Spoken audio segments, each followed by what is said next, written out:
Similipal National Park derived its name from the abundance of red seal cotton trees growing in the area.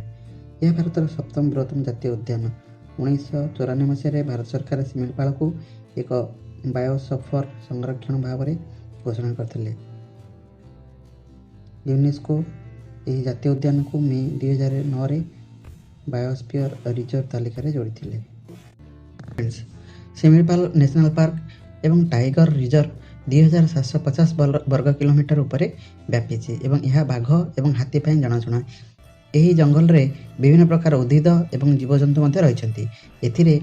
94 प्रजातिर orchid, 55 प्रजातिर प्राणी, 304 प्रजातिर पक्षी, 60 प्रजातिर सरीसृप, 21 प्रजातिर जीवजंतु, 38 प्रजातिर माछ, 164 प्रजातिर प्रजापति अच्छा। 10 दिन अधिक समय धरी चली जंगल में ओडिशार मयूरभंज जिलार सिमिलपाल बायोस्फीयर संरक्षण में एक तृतीयांश नष्ट हो जाए। अग्निशम कर्मचारी माने निआं को आयत्त कर राज्य सरकार कहते। ग्रीष्म मासरे रिजर्व में बेले बेले जंगल में निआं लगी थाए।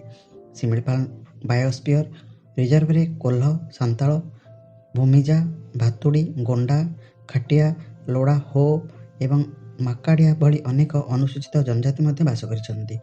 मयूरभंज में आदिवासी जनसंख्या समुदायर 63.44% एवं 5.21% अनुसूचित जातिर अटंती। वाइल्ड फायर प्रकृत कारण एपर्यंत जनापड़ी ना, किंतु कल्पना जल्पनार कारण होइछि। यह ग्रीष्म प्रभावर शीघ्र पहुँचा परि मन हो, जहाद्वारा सिमिलपाल जंगल में निआं लगे। किंतु कारण जहाँ होना कहीं केतक स्पष्ट कर स्थानीय प्रशासन यह खराब कर देछि। सिमिलपाल वाइल्ड फायर परी विपर्जय जंगल को नष्ट कर दिए, जहाँ होछि कार्बन सिंक। यार विपद संकुल उद्भिद एवं जीवजंतु परिणाम एवं जलवायु परिवर्तन सीमार जंगल बास करुवा तथा आदिवासी संप्रदाय यार भयंकर परिणाम रही। प्रस्तुति भुवनेश्वर इंडिपेंडेंट अनुसंधानकारी संदीप पट्टनायक कहते जे सरकार बहु भागीदारी योगदान मॉडल सहित अग्नि प्रस्तुति उपर सचेतनता अभियान आयोजन करने उचित। उपग्रह आधारित एवं केन्द्रीभूत सूचना प्रणाली को मजबूत कर आवश्यकता रही, जहाँ शीघ्र चेतावनी देता है। जदि आप यह पसंद करते दयाकोरी ज्ञान को स्प्रेड करते और जदि कौन एडिशन कि परिवर्तन आवश्यक हुए तेज मंतव्य दिंते।